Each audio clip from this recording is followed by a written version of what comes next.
Since last we spoke, I have started training a new settler, and I have sent a trade route to go between Melbourne and Canberra to help Melbourne grow a little bit.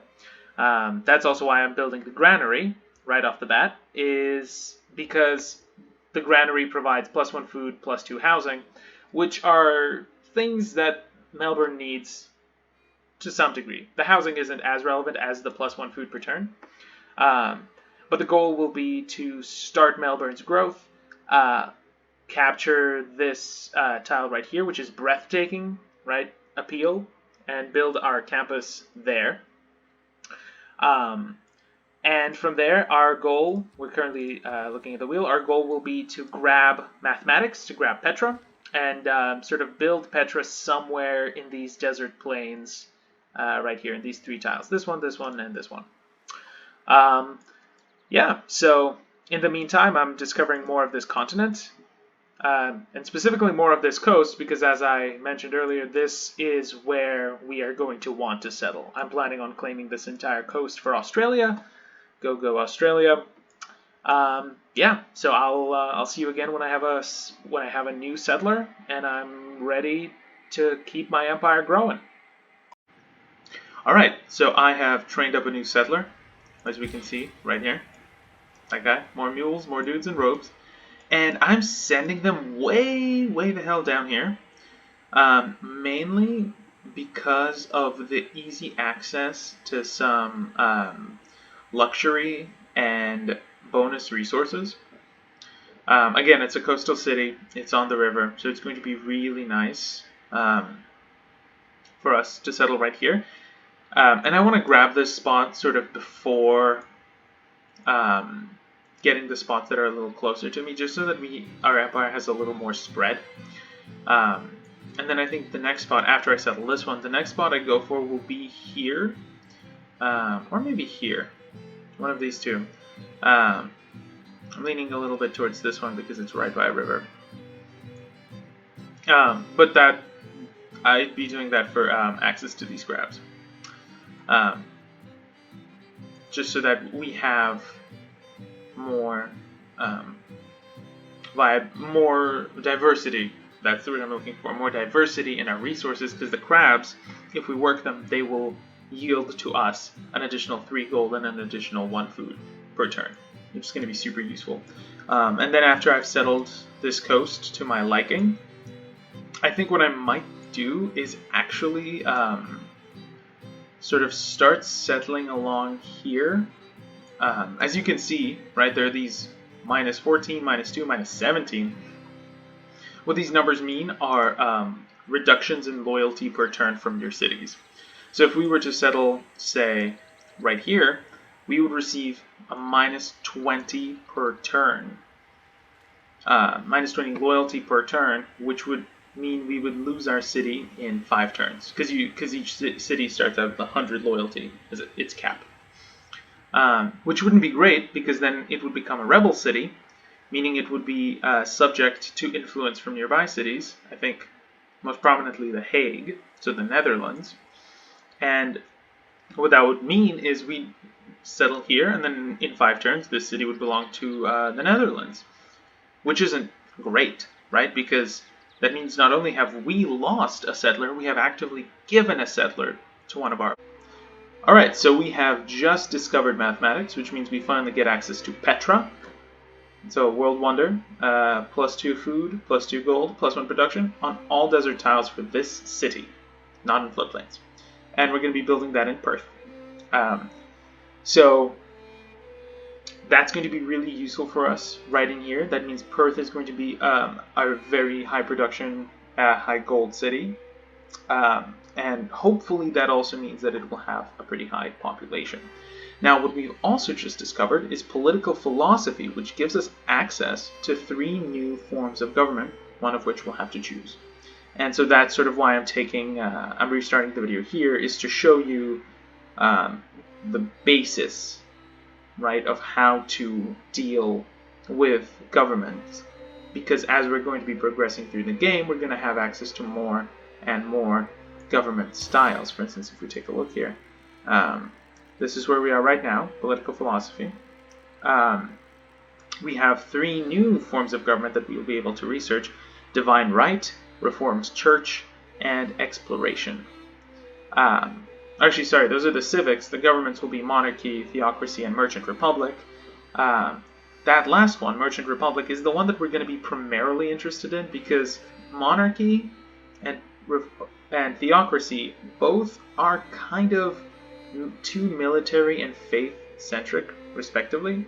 And there's just not a whole lot that we gain from that. There are some sort of nice, I guess, bonuses that you could get, but they all center around faith, and they don't make themselves very useful. So what our plan will be is to get guilds, get medieval fairs and mercenaries, and then just pretty much forget about this lower bit right here, because as you can see, this dead ends and goes to nowhere. And so technically we don't even have to research Merchant Republic or exploration to get Merchant Republic, but pasture improvements provide +1 food. We get additional growth and additional loyalty per turn on cities on a different continent. And we have improved production towards naval units. Now, the reason exploration is good is because it allows us to sort of keep more effectively our new cities on other continents loyal to our empire. And the government that comes along with exploration, Merchant Republic, gives us gold for cities with governors and additional production towards districts. And so that's sort of the direction we'll be going in. For now, since we've just researched Petra, we're a little behind in some techs, right? Like we haven't researched archery and masonry. We are ahead overall in science, which is sort of the ideal place. That's where we want to be. But let's go ahead and pick up archery, masonry. Then we're going to do horseback riding and ironworking because I want to get to apprenticeship to really boost my production. But I think after we've researched these two, I'm going to take shipbuilding just to be able to research even harder. And then obviously, right, for mathematics and apprenticeship, we're going to pick up education, university, +4 science. That's fantastic. And same for University of Sankor. Since it must be built on desert or desert hills, that's going to be perfect for us because if you remember, in Perth, right, our campus is smack dab in the middle of desert. So we'll have the University of Sankor somewhere here. We'll have Petra somewhere here. So it's going to be a good time, hopefully. Yeah, I've settled the new city. I have another settler on the way, planning on settling right here, not directly on the coast, but right here. It'll still give me access to a harbor if I should choose to, but I didn't want to eat up one of these resources because they're all fairly valuable in their own way. And then I think I will take the game's advice and start maybe settling out in this direction. Because remember, you don't want to be settling cities too late in the game, or you don't want to be settling cities in the mid game, because the mid game should really be focused. You should really be focused on making each one of your cities into a powerhouse, so that you can get a significant advantage in either in your respective victory goal. So for us, it's going to be science. That means we're going to spend the medieval and the start of the Renaissance era really hammering on that science production. As you can see right now, we've got 26 per turn. Last time we saw each other, it was only 10 per turn. So what the heck happened? How is Canberra producing 16 science per turn? Well, let me tell you. It's because of this nifty little guy right here. Population growth, production, governor. Governor Pingala established in the city. So let's go ahead and take a look at that. If we click right on that icon, that takes us here to this list of governors. What governors are basically special units that you can place in cities. You can't move them around on the map. You can only move them around through menus. But basically, governors provide unique themed bonuses. In our case, we went with Pingala, whom we put in Canberra because at the time it was our highest population city. What Pingala does is he increases science and culture generation in the city he's established in by 15%. So already, that's fantastic, right? If you have, say, ooh, no, I'm not going to do the math on this one for you. Sorry. Sorry, sports fans. Basically, that's a very sizable increase.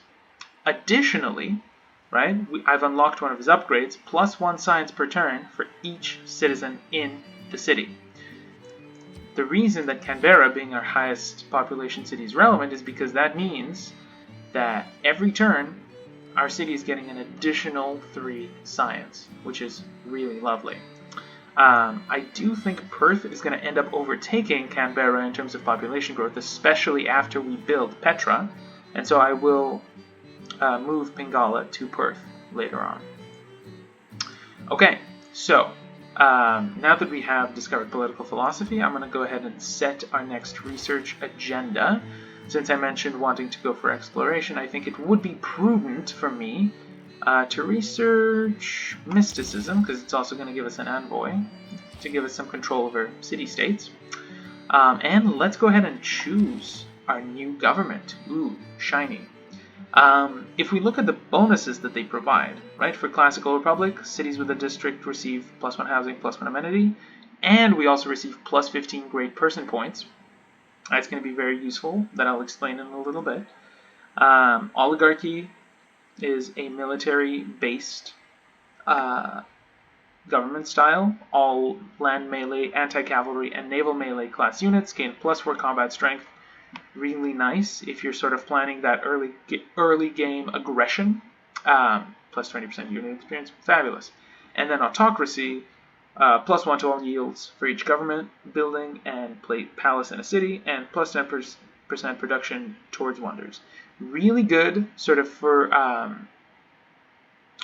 smaller empires. If you're going with a single, sort of really powerful city, autocracy is probably the way to go, because you basically just end up stacking bonuses to science, to culture, to faith, to gold per turn by having your capital be, your big city, because it's +1 to all yields for each government building and palace in a city. Only the capital comes with a palace.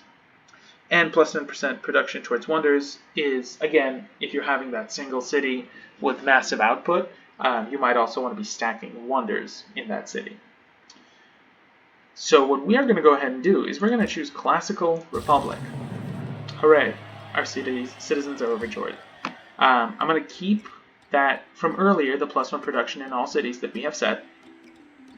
What I am also going to do is choose Charismatic Leader, +2 influence points per turn towards earning city-state envoys. I'll explain how envoys work right after we finish up here.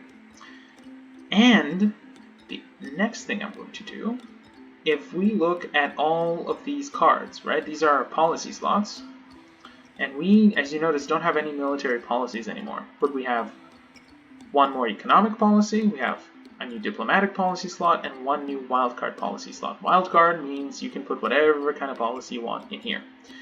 What I am going to do is I'm going to shore up our early gold production by selecting caravansaries, +2 gold from all trade routes.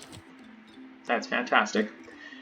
And the next thing I'm going to do is probably either go for colonization or discipline. Right, discipline +5 combat strength when fighting barbarians. Although, let me take a look out here. There's not a whole lot of barbarians happening, but we are going to want to be able to build settlers a little faster. So I think for me, that's going to end up winning out. So let me just slot them back in here. Colonization. Boom. Policy agenda is set. And so from here on out, we are ready. We are ready to start once again hammering away at making new cities and turning ourselves into a scientifically advanced empire. And I hope to see you soon.